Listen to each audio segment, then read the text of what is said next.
আর যারা কুরবানি করবেন তাদের জন্য একটা নসিহতপূর্ণ কথা হলো, যেটা আল্লাহ রাসূলের মাধ্যমে আমাদেরকে বলেছে, আপনার এই জাতিকে এই আয়াত পড়ে শোনান। আল্লাহ নিজে বলেছে পড়ে শোনান তাদের কাছে।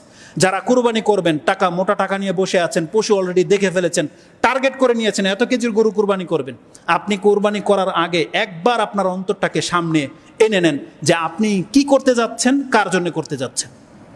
যারা কুরবানি করবেন তাদের জন্য দুইটা মূলনীতি আল্লাহ সুবহানাহু ওয়া তাআলা উল্লেখ করে দিয়েছে। আল্লাহ বলছেন,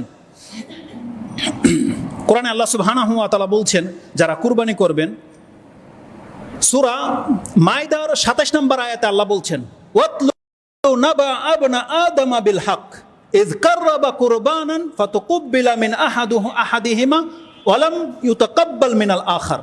রাসূল সাল্লাল্লাহু আলাইহি ওয়াসাল্লামকে বলছেন, আপনি আপনার এই উম্মতকে, জাতিকে আদম আলাইহিস সালামের দুই ছেলের এই ঘটনাটা একবার পড়ে শোনান। তারা দুজনেই কুরবানি করেছিল, কিন্তু আল্লাহ তাদের একজনেরটা কুরবানি কবুল করেছিল, অপরজনেরটা কুরবানি কবুল করা হয়নি। আপনাকে আমাকে জানতে হবে সে কারণটা কি ছিল। কোনো ব্যক্তি কি জানেন যে হাবিলের কুরবানিটা কেন কবুল হয়েছিল? এটা কি এই জন্যে যে হাবিল একটা দুম্বা দিয়েছিল আর কাবিল কিছু শস্য দিয়েছিল, এটা কারণ ছিল? কি কারণ থাকতে পারে? বরং যেটা তাফসিরের মধ্যে লেখা হয়েছে, যেহেতু আপনাকে প্রশ্ন করলে অনেক একটু শোরগোল লেগে যাবে, এই জন্য আমি শর্টলি বলে দিই। যে কারণগুলো উল্লেখ করা হয়েছে তার একটা কারণ হলো, হাবিল ও পশুপালন করত, ও বেছে সব থেকে উৎকৃষ্ট মানের পশুটা আল্লাহর জন্য পেশ করেছিল। আর কাবিল যে শস্য উৎপাদন করত, ওর মধ্য থেকে ও সব থেকে নিকৃষ্ট মানের, একেবারে তুচ্ছ, যেগুলো ফেলে দেওয়ার যোগ্য এমন কিছু এনে কুরবানি করেছিল। তাফসিরের এর মধ্যে এটা লেখা হয়েছে। অতএব এখান থেকে যদি আমাদেরকে শিক্ষা নিতে হয়, দেখেন একটা দুম্বা মাত্র, কিন্তু সেটা যদি উৎকৃষ্ট হয়, হালাল টাকার হয়, আপনি দাবি করতে পারেন ইনশাআল্লাহুল আজিজ আপনার এই কুরবানি আল্লাহ কবুল করবে। আর যদি সেটা ত্রুটিযুক্ত হয় এবং হারাম টাকার হয়, তাহলে এটা আল্লাহ সুবহানাহু ওয়া তাআলা কবুল করবে না। এই দুইটা মূলনীতি সম্পর্কে মাত্র দুইটা কথা বলবো। রাসূলুল্লাহ সাল্লাল্লাহু আলাইহি ওয়াসাল্লাম বলছেন, মান তাসাদ্দাকা বিআদলি তামরাতিন মিন কাসবিন তাইয়্যিব, কোন ব্যক্তি যদি আল্লাহর কাছে হালাল টাকার কিনা একটা খেজুর দান করে, তাহলে সেটাই সাকসেস হওয়ার জন্য যথেষ্ট। তারপরে সতর্কবাণী কি বলা হয়েছে? রাসূল সাল্লাল্লাহু আলাইহি ওয়াসাল্লাম বলছেন, ওয়ালা ইয়াকবালুল্লাহু ইল্লা তাইয়্যিব, প্রত্যেকটা বান্দা জেনে রাখো আল্লাহ কিন্তু উত্তম ছাড়া কোনো কিছু গ্রহণ করবে না। ইল্লা তাইয়্যিব, আর তাইয়্যিবের মধ্যে দুইটা জিনিস, হালাল হতে হবে, উৎকৃষ্ট মানের হতে হবে, তখনই তাইয়্যিব হবে। আর আল্লাহ তাইয়্যিব ছাড়া কোনো কিছু গ্রহণ করে না। আল্লাহ খুব চমৎকার একটা এক্সাম্পল দিয়েছে সূরা বাকারার 264 নম্বর কি 65 নম্বর আয়াতে আপনি পেয়ে যাবেন। আল্লাহ বলছেন, বান্দা তোমার চক্ষু খোলা থাকতে তুমি কি পচা মাছটা নেবা? পচা ছিঁড়া টাকাটা তুমি নাও, কিন্তু যদি তোমাকে লুকিয়ে দেয় তখন পকেটে চলে আসে, এটা ভিন্ন হিসাব। তাহলে আপনার চক্ষু খোলা থাকতে যখন আপনি একটা পচা আম, একটা পচা মাছ কিনেন না বা গ্রহণ করেন না, আপনি আল্লাহ সুবহানাহু ওয়া তাআলা সম্পর্কে কি ধারণা? আল্লাহ তো চক্ষু বন্ধ করে থাকে না, আল্লাহ অলওয়েজ দেখতে পায়, অলওয়েজ দেখতে পায়। এই জন্য আপনি আল্লাহর কাছে যে কি পেশ করবেন এটা আল্লাহ দেখতে পাচ্ছে। আল্লাহ বলতেছে, বান্দা তাহলে আল্লাহ দেখে শুনে তোমার কাছ থেকে পচাটা নেবে? এটা এক্সাম্পল দিয়েছেন আল্লাহ সুবহানাহু ওয়া তাআলা। অতএব তাইয়্যিব হতে হবে, এটা হচ্ছে প্রথম শর্ত। এবং এই হাদিসটাকে ইমাম বুখারী আরেকটা ভাষায় এনেছেন, ওয়ালা ইয়াসআদু ইলাল্লাহি ইল্লা তাইয়্যিব, কবুল তো হবে দূরেরই কথা।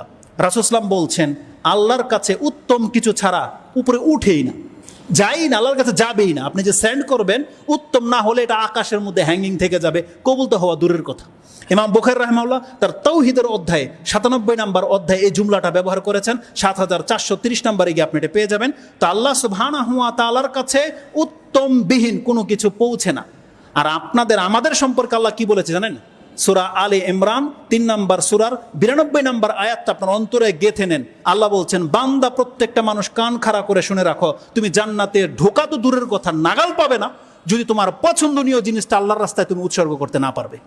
আল্লাহ সুবহানাহু ওয়া তাআলা বলছেন, লান তানালুল বিররা হাত্তা তুনফিকু মিম্মা তুহিব্বুন, তোমরা যেটাকে পছন্দ করো বান্দা, এটা যদি আল্লাহর জন্য উৎসর্গ করতে না পারো, জান্নাতে ঢোকা তো দূরের কথা, আল্লাহ বলছে তুমি জান্নাতের নাগাল পর্যন্ত পাবে না। এই আয়াতের তাফসীর, বীরের তাফসীর করা হয়েছে জান্নাত। কারণ রাসূল সাল্লাল্লাহু আলাইহি ওয়াসাল্লাম কি বলছে?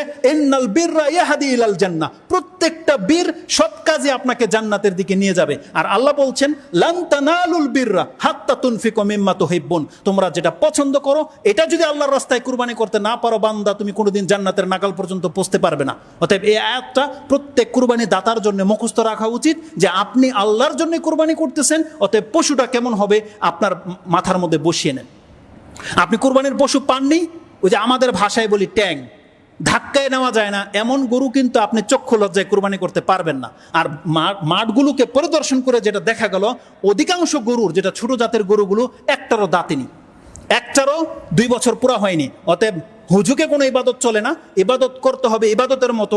রাসূলুল্লাহ সাল্লাল্লাহু আলাইহি ওয়াসাল্লাম পশু ক্রয় করার ক্ষেত্রে 2টা মূলনীতি নিয়ে নেন। রাসূল বলছে, লা তাযবাহু ইল্লা মুসিন্নাতান। আপনি যদি পশু কেনার পরেও জানতে পারেন এই পশুর 2 বছর হয় নাই, ছাগল হলে 1 বছর হয় নাই, তাহলে আপনার জন্য জায়েজ নাই যেটাকে আপনি জবাহ করবেন, জায়েজ নেই, আপনি নেকি পাবেন না। শুধু গোশত খাওয়ার জন্য হালাল হবে, কিন্তু আপনার কুরবানির নেকি পাবেন না। তাহলে প্রথম শর্ত হচ্ছে আপনাকে দেখতে হবে বয়সে পূর্ণ হয়েছে কিনা, 2টা দাঁত বেরিয়েছে কিনা। আর দ্বিতীয় মূলনীতি হচ্ছে, রাসূল সাল্লাল্লাহু আলাইহি ওয়াসাল্লাম বলছেন 4টা বড় রোগ দেখে অবশ্যই আপনারা কিনবেন। এই 4টা বড় রোগের কোনো একটা থাকলে সেই পশু আপনি কিনবেন না, সেটাকে জবাহ করা আপনার জন্য কুরবানির জন্য হালাল হবে না। তার একটা হচ্ছে অন্ধ বা কানা, যেটা চোখে দেখতে পায় না, টেগরা, এই ধরনের পশু চলবে না। দ্বিতীয় হচ্ছে এমন অসুস্থ যেটা একটু পরে মরে যাবে, বাঁচবে না, এমন পশু কুরবানি করা জায়েজ নাই। আর এমন খোরা যেটা দাঁড়াতে পারে না, খোরা রোগের রোগী, আর এমন বয়স্ক হয়ে গেছে, এমন দুর্বল গরু যেটাকে 4 জনে বাঁশ বেঁধে দিয়ে আলগি দিতে হয়, এই ধরনের গরু আপনার জন্য কুরবানি করা জায়েজ হবে না। যে হাদিসগুলো পর্যায়ক্রমে আপনি তিরমিজি, আবু দাউদ, ইবনে মাজাতে পেয়ে যাবেন। ইবনে মাজাতে হাদিস হচ্ছে 3144 এবং তিরমিজিতে হাদিসটা হচ্ছে 1417। এটা ছিল জায়েজের মাপকাঠি।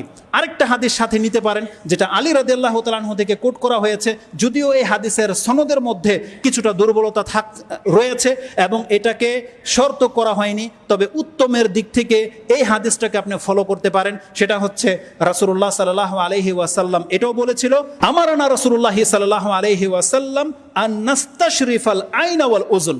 আলী রাদিয়াল্লাহু তাআলা তিনি বলছেন, আমি আদেশপ্রাপ্ত হয়েছি, রাসূলুল্লাহ সাল্লাল্লাহু আলাইহি ওয়াসাল্লাম আমাদেরকে বলেছে, তোমরা কুরবানির পশু কেনার সময় চোখ আর কান দেখে নিও। কানের সমস্যা কি? কান ফাড়া, কান কাটা, যদিও এগুলো জবাহ করা জায়েজ, শিং ভেঙে গেছে, এগুলো আয়েব নয়, এগুলো জায়েজ, তবে অনুত্তম, এগুলো উৎকৃষ্ট মানের হইল না, একটা ত্রুটি। কিন্তু এই ত্রুটি হারাম ত্রুটি নয়, এটা হচ্ছে উত্তম অনুত্তমের ব্যাপার। কিন্তু বাকি যে 4টার বড় বড় রোগ, এগুলো দেখে আপনারা কিনবেন।